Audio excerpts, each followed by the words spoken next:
in the U.S.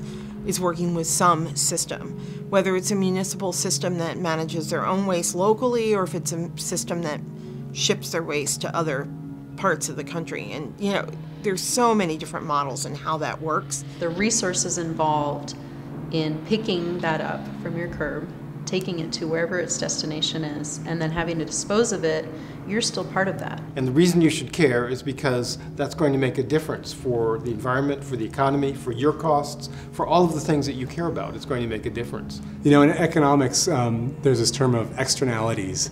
And there's a lot of costs out there that we collectively bear as a society, whether it's habitat destruction or whether it's costs that are directly being imposed on us as citizens who didn't ask for those costs to be put on us. So the cities are under huge budget pressure right now, and they need to cut their costs. And if they can cut their costs in terms of how they're managing their waste and start to make more money off the recycling, so these plastics they can make money off of if they get them separated and people are actually recycling them. And the same thing with compost. So it's a really can become more of a fiscal issue than an environmental issue in some cases. Our latest statistics is that even with the recycling as high as it is in King County, that still more than half of what's going into the landfill could be recycled or reused. You know, Seattle with its premier recycling program, it's the program in the country. Probably people in San Francisco might argue with you. And 60% of the residential waste is still recyclable, you know, so we're not, 70% of the commercial waste oftentimes is recyclable, so there's a huge opportunity. And by recyclable, I mean there's collection programs, there's markets, there's technology. It's not esoteric blue sky stuff. It's worth noting that garbage is more expensive than recycling, and for a good reason. You haul your garbage off to a dump and it gets covered and buried there, and that location, that site, then has no more use, whether it's that land or the product you're putting inside of it. So 3.5 million tons of garbage in the current Cathcart landfill took us 12 years. That was it. It's a 56-acre landfill. You know, you can do the math on how high that was. When it was done, you're not really done. You just don't get to use it for a revenue purpose anymore. Now it becomes a revenue extractor. And you now spend money to maintain this carefully contained trapezoid of trash. You pull out the gas, that costs money. You pull out the water and you treat that water. And then you sink monitoring wells around the landfill and you monitor those landfills to trace the extent of the third law of thermodynamics, everything leaks. And all of that costs money. And it's money against which you're not making revenue, so therefore it is now a cost center. Landfills in general, in the 30-year post-closure period, are somewhere in the neighborhood of $20 million. You ask yourself, why should things go to landfill? Why should we use space, land, for garbage? Is that a good idea? I mean, I think we're all starting to see that this world we live in isn't all that big. If your only measurement is dollars, then I think one could make the argument that yes, people here are paying the full freight of their garbage. I mean, in fact, it's dramatically inflated. Their garbage bill is paying for salmon habitat restoration and graffiti removal and lots of other things that the municipalities do that are good, and those things are funded through utility taxes. But I also believe that if you count the impact on the world and the environment, then there's no doubt that we are stealing from the future. Tipping fees provide a significant incentive. A lot of what we see, if we can't, let's say make money or extract value from the commodities, we need to cover our costs through the avoidance of disposal fees, and that's a big incentive. And so when you have markets like Seattle or Vancouver up in Canada, which is part of my area, where they have high disposal fees, it's for a reason, because they're trying to promote recycling and wasting less.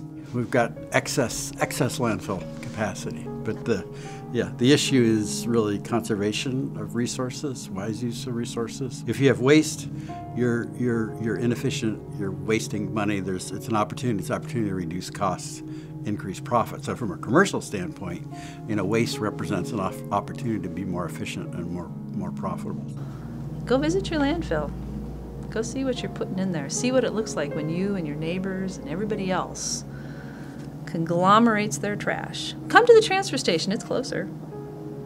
See what people are throwing away, you'll be surprised. Because there is value in the things that we are generating. The things that we consider to be trash are valuable. There's things that can be done with them, resources that can be used. And secondly, we live on a finite planet. There's only so much stuff that we can generate and then turn into trash. We throw way too much away in our society, and whether it's scrap metal, cardboard, paper, food waste, plastic, all that stuff has a better use, and it really makes no sense to landfill it when you can recycle it. You know, pollution is a resource out of place, and it's back to Barry Commoner. And so if something's going in a landfill, you know, you're kind of giving up on it. As though you're taking trees from the forest and you are harvesting them and then depositing them in the landfill. You're taking barrels of oil from the oil fields and you're depositing those in the landfill. You're taking money from the communities, opportunities for jobs, so on, and depositing and throwing all that out. Arguably, in a post-apocalyptic Mad Max universe, we're going to be mining those landfills for the resources. So you could say, wow, that's actually the world's slowest materials recovery facility. Put it in a dirt pile, send it into the future. Some of the organics decay, not many. Some of the organics decay, then we unbury it. Woo, smells bad. And we go back in for the metals and the glass and the plastics that we can no longer mine from the earth because we already got them all. So all those things that we've thrown away for all these decades in landfill may become very valuable. And what a shame it is, in my opinion, to spend the resources of both the human resources and the financial resources to fight over things like oil. Turn around, make a plastic component, then use it for 2 minutes or less, and throw it in a landfill forever. What a waste. We just got to change the way we do things. We need to look at actually the whole stream of everything kind of in terms of its whole life assessment. How much impact is there in the mining of the material? How much impact is there in the manufacturing of the product? How far does that product have to be transferred in terms of transportation and energy costs? And then how does that get installed and how toxic it is and all these kinds of issues? And then at the end of that product's life, what happens to it? And taking a hard look at that, and then asking the question, do I want to participate in this? Do I want to add to this? And I think most people would say no. I think if they really knew what went into manufacturing and what went into disposal, that they would make an educated decision. And I think most of what we generate because we've been told that it's okay to waste. And I think it's time to tell a new story.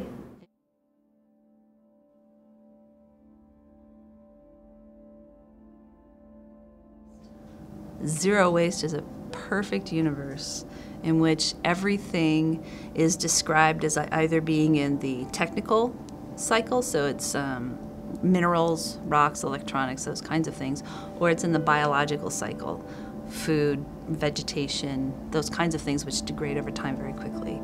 Zero waste is the universe in which everything that falls into one of those two categories, and darn near everything does, is always in a loop, such that you don't have things falling out into waste, falling out into a landfill for somebody else to deal with later. If you look back at the kind of waste that Americans had in the 1900s, in the early 1900s, everything was reused. Even clothing, you would get down to the threads, and then the rag person would come and actually weave those into rope and other things. All food was composted if there was any food waste, and all the packaging was reused and reused until it was then made into something else. So we had virtually no waste 100 years ago, and everything was reused, and people didn't have the money to just let things be disposable. Zero waste is really reframing the idea of valuing everything that we use and assuming that that value moves forward and that it shouldn't end up in a landfill.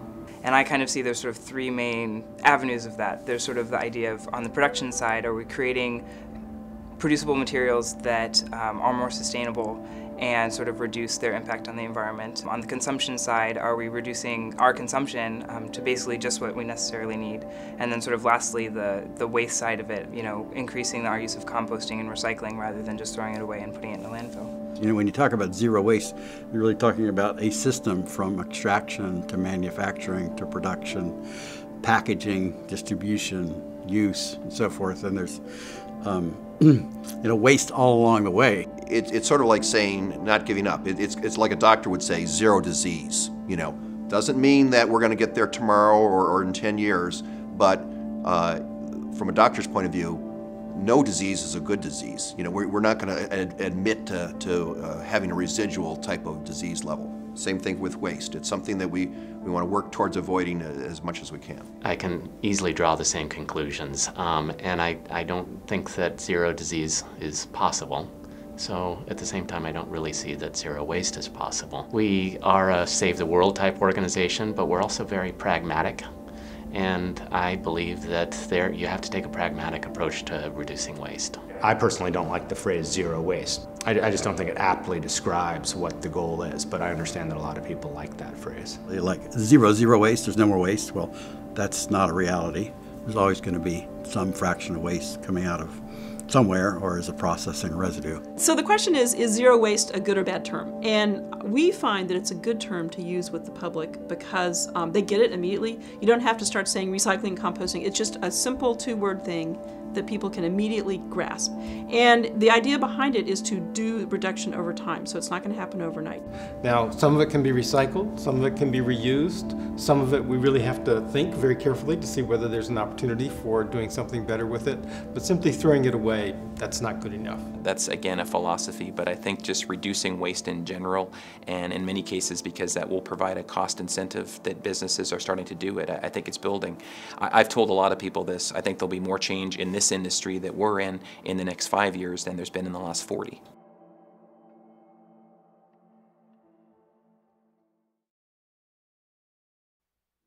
I think people look to Seattle as an example of what is possible for the utility, the partnerships between the utilities and the private businesses, the sort of policies and incentives that are in place to make it a more economically, attractive thing for businesses to do, and the services that are available. And we have some very innovative haulers and collection services here for people, and there's lots of opportunity to recycle a lot of different materials. Humans are very creative. And somebody will figure out how to make money taking even the least likely candidate for reuse and turning it into something fabulous.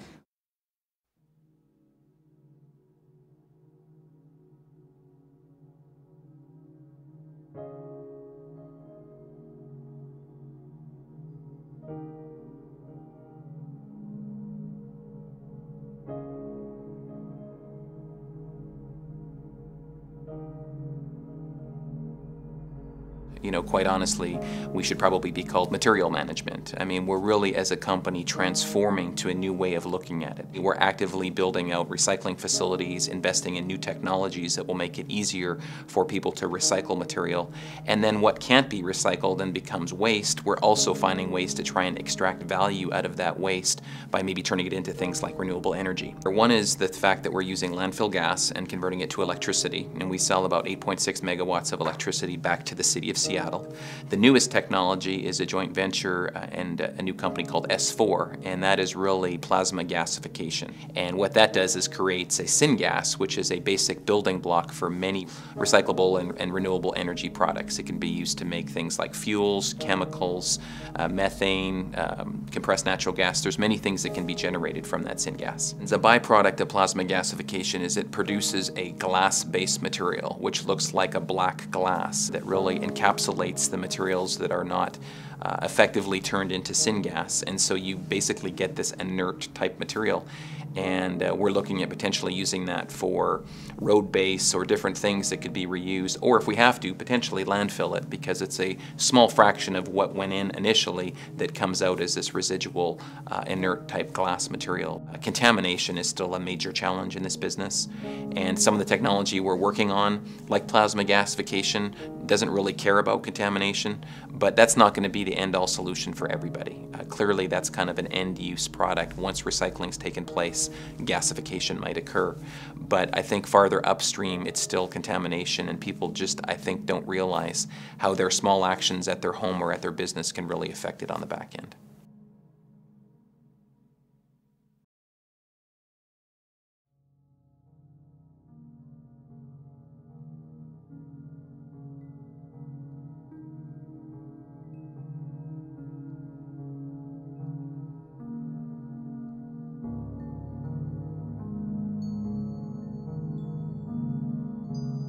We've diverted over 4 million tons since the company started, and we've made approximately 3 million cubic yards of product that we've sold.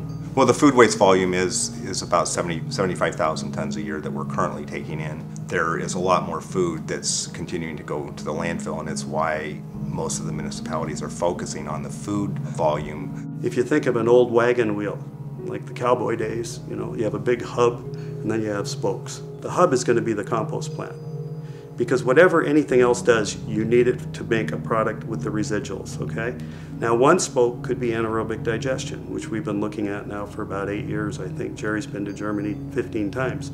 Another spoke would be maybe a biomass to electricity project. Another spoke might be a gasification process for some of the biomass. So there'll be, and those technologies will fill the wheel, but you still need that hub. Yeah, you can kind of look at it as kind of like a nutrient cycle, where the nutrients are captured back, put back into the soil, and those soils then grow more crops that we then eat, ending up back into our feedstocks, actually. It's realizing the level of investment that it takes to try to do it right and provide the environmental assurances that are needed. And I think that's probably the biggest thing, and then how that relates to costing the cost of the service and also the sale of the recyclables, because it's a pretty horrendous effort, financial effort, to be able to do it, especially in a large scale.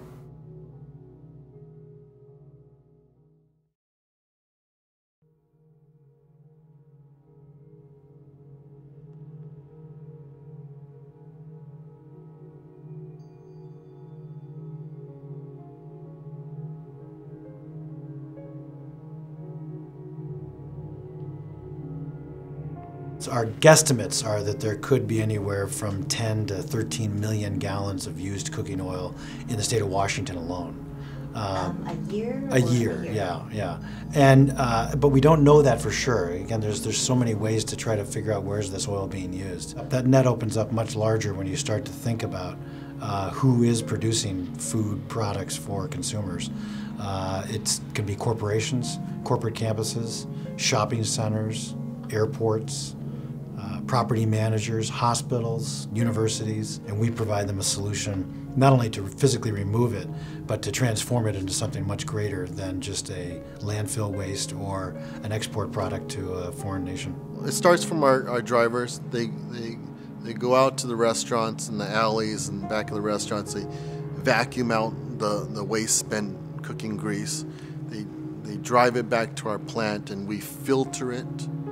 And we put it through some centrifuges to take out water and take out solids and food and particulates. Clean it up, we add methanol and a catalyst, and it separates oil and glycerin. What you have at the end of the day is biodiesel and glycerin, and glycerin is our byproduct, and that methyl ester is a biodiesel ready for your engine. The clients we serve, we're taking a waste stream from their business and transforming it into jobs and taxes and low carbon fuel.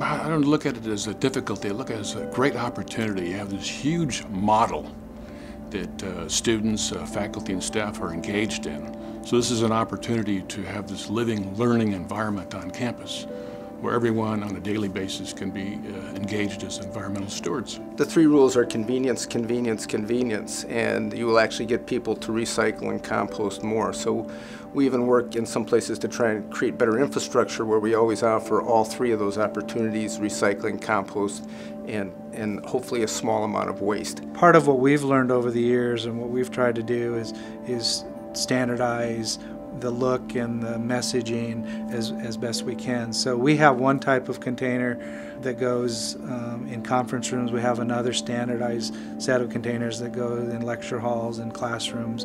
We have a standard set that look and feel and color that goes in public area places. The Minimax, it's a garbage can that is large for the recycling and tiny for the waste. Facility Services has become a leader in the use of Minimax, and other universities are copying it, and the Wall Street Journal actually featured it in addition, which is pretty cool. And I think it was University of Texas, or one of the major universities in Texas actually profiled that, which was kind of exciting, and they credited the university. There's a 20% rule that you have to work with. So you have 20% of people are going to completely ignore everything you do, and despite whatever efforts you make, you can grab them by the lapels and you know, yell in their face, this is what you need to do, and they're not going to do it. And you have 20% of your population that believes fervently in the cause, is so interested in the issue and so wrapped up in it that they're going to participate in everything that you offer them. And then you have your majority, 60% of folks in the middle, who you have to engage and you have to remind. And many folks need to hear things or see things in a variety of ways. And they say, and I can't remember the exact statistics, but people need to see something or hear something like 6 times before they really get it. If you don't make it like simple or like convenient enough for them, they won't do it. And that's probably the biggest challenge, I would think. I mean, it's pure, if they don't care in the first place and they don't think it's convenient, they wouldn't do it. So I guess the challenge is more like how we're gonna spread the message in some kind of way that's convenient and understandable for people that will actually follow it.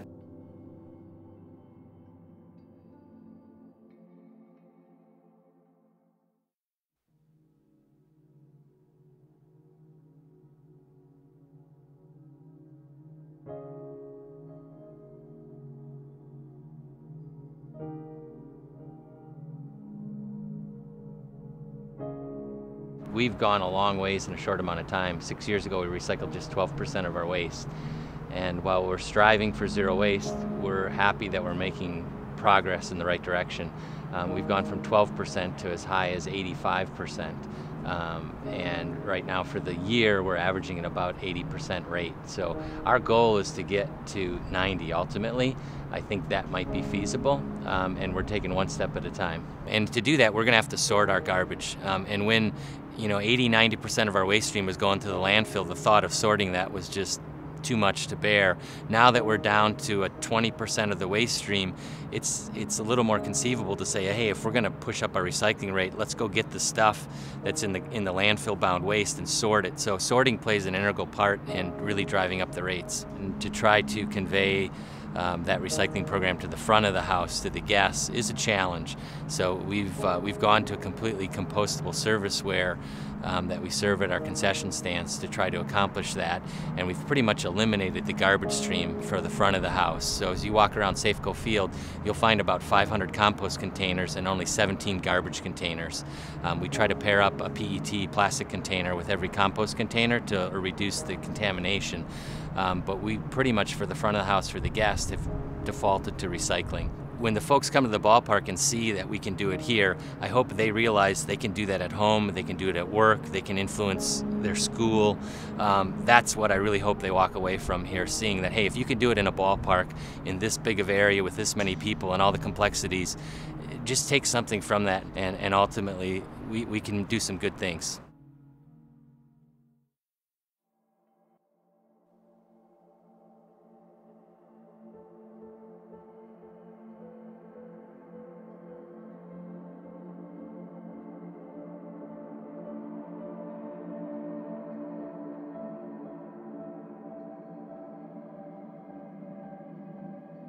Well, I mentioned previously that we're both aspirational and pragmatic, so that certainly we brought that perspective to bear when we considered recycling, and we do recycle in the bathroom, for example, and in the kitchen, but we don't do it in the laboratory. So we look at it as a responsibility, and part of our responsibility involves recycling and reducing, but part of our responsibility involves ensuring public health and making sure that we don't create problems as we try to resolve them. But it's great to know that we don't have to throw away tons of styrofoam boxes every day, because to stay at the temperatures we need, pretty much everything gets shipped in styrofoam. Tons of packages every single day and a lot of styrofoam. A lot of them will come with one small little item in a big huge box of those peanuts, and it's so nice to be able to just have that recycled, don't have to worry about it. We have a place, over against a wall that we just put that. I think honestly it's made life a lot easier to have these resources here as opposed to trying to think about, okay, what are we going to do? Are we going to fill our own personal garbage receptacles with all the styrofoam? Are we going to take this huge, printer cartridge and put it somewhere where it could leak everywhere? It's like, nope, it just goes right there and we don't have to think about it.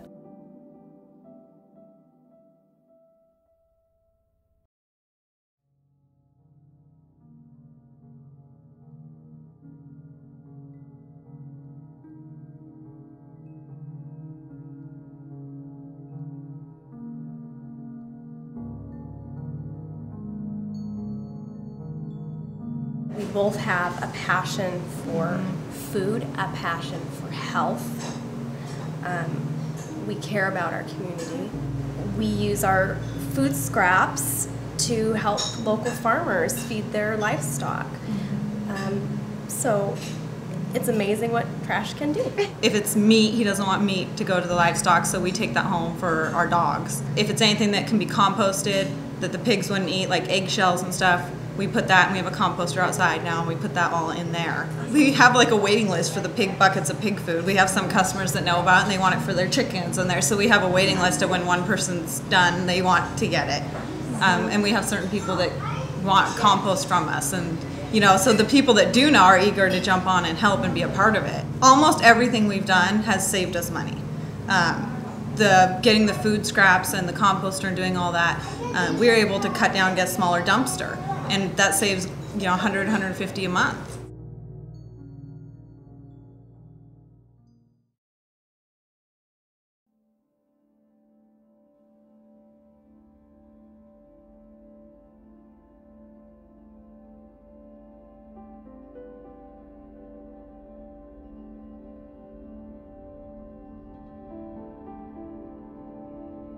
A lot of customers come to us saying, look, our customers are demanding that we show and demonstrate that we're green. We want you as a sustainability partner, Waste Management, to help us achieve our sustainability goals. And luckily for us, with the contract that we have with the City of Seattle, is we have an incentive program that encourages us to work with customers to reduce waste. Because the City of Seattle knows that over time, creating more and more and more waste is actually not the best use of community resources and tax dollars. And so for us as a hauler, whether we're hauling garbage or recycling, we do have a preference. We would rather the majority of that be recycling and be compost and be items that are not destined for landfill. And I encourage small businesses and facilities and corporations and the like to go to them first and partner with their local hauler, because they have a lot of expertise in what can be collected, types of signage, types of containers. And there's just all these different sectors of businesses that have real specific types of issues they're dealing with, and we don't want to pretend that we know their business and we can tell them what to do. But if they have a recycling or a waste question, sometimes we can help them, and we can tell them what we think is needed as far as reducing waste. So we do one-on-one. We work with business associations. We really do a lot of that. It can be definitely overwhelming, but I think that is exactly what Resource Venture is all about: is helping people wade through, navigate the choices, and it's a free service to them. So we come in and we say, let's take a look at what you have in place now. Let's take a look at your garbage bills, and what can we do to turn that around? Our group goes out and does free waste audits with customers. It's fun. People think it's going to be a little bit weird to start with, but you just say, we'll meet you at your dumpster, and we'll just pick out stuff and talk about what you might choose to do with this next time, or you could use cloth towels instead of paper towels, and real cups instead of paper cups, that kind of thing. No, we've got a lot of help in this. It's a huge team effort since it involves so many people. and to really change behavior for employees and fans. It's not something one person can do by themselves. The Resource Venture came in early and helped us establish our composting program, back of house with our food service people. Of course, Cedar Grove is a huge player in that all of our food waste and our grass clippings go to Cedar Grove for commercial composting. The compostable serviceware isn't compostable in your backyard compost, but it is in a commercial composter, so we're lucky that we have Cedar Grove that can play that part. The City of Seattle has helped us. Seattle Public Utilities, and recently, a year and a half ago, or 2 years ago now, changed the law so that single-serving items from restaurants had to be recyclable or compostable. That helped push the market in that direction. And it's easy for me sitting in a government position to say, you know, we need businesses to step up. But when we have these open, honest dialogues, what we often hear is businesses saying, well, we've tried to step up and government has put some barriers in there. And so, you know, we have a responsibility as government to also come part way and understand the business's challenges and figure out what it is we need to do. Is it a different delivery or pickup system? Is there a different market we need to help create for recyclable materials? And there's work that we can do there for sure. And we've done some great work in the past, and it's going to be those type of partnerships moving forward that we'll need to do also.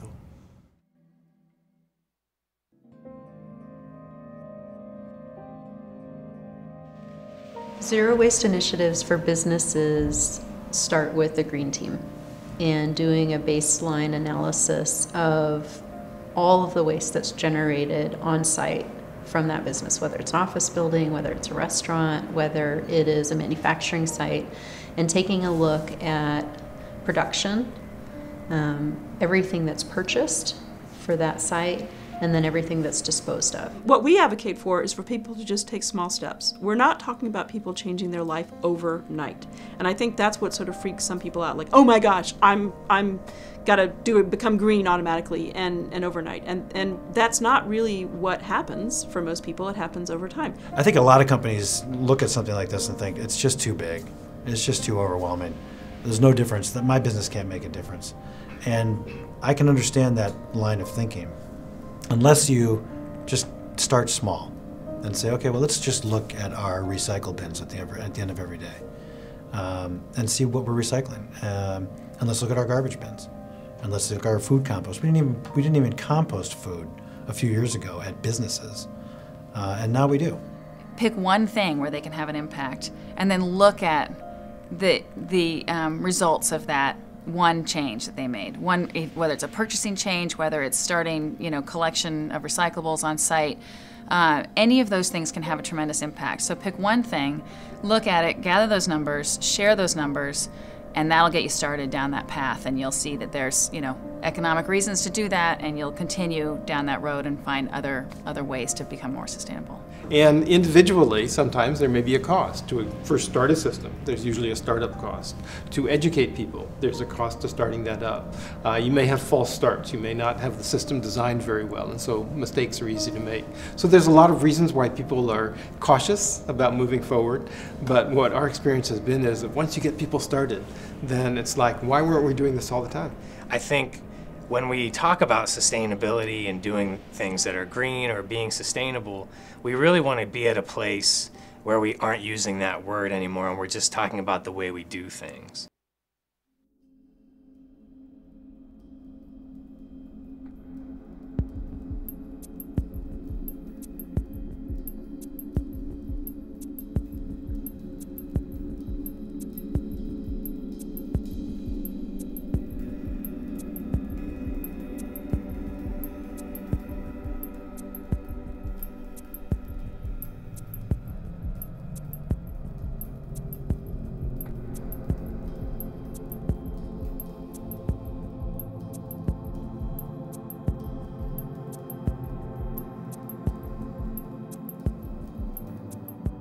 Get rid of the trash can under your desk. Go to a centralized trash can in your office environment so that people understand when they have to carry their trash down the hall, really why did they generate it in the first place. Every single office, every single desk area, in fact, there'll be a couple desks in each office space, and everyone has their own recycling receptacle. So it's not like there's just one for a big room. There's many, many, many, which is great. Right, I got rid of a garbage can in my office 2 years ago. I don't use it at all. In fact, I don't actually have garbage. because I'll take it out to the main area. And I can't just, even though the garbage can's right there, recycling bin's 10 feet away instead. It's not a big deal to do that. And then after you do it for a while, you get in the habit of it.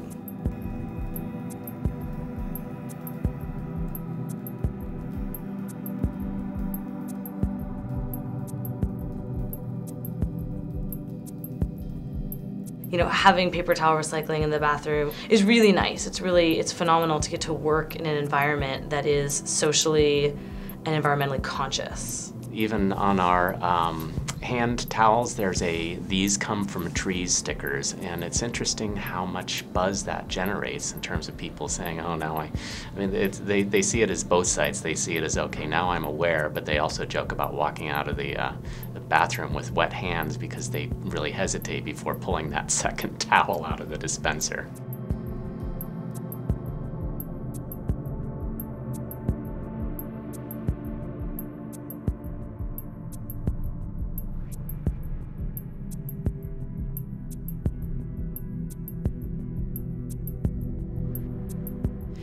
In Seattle, the tiering of pricing for your disposal of trash is higher than if you do recycling or if you do compost. We compost at home and recycle at home, so it's kind of just second nature for me to do that kind of stuff at work. Some people, I noticed, don't really realize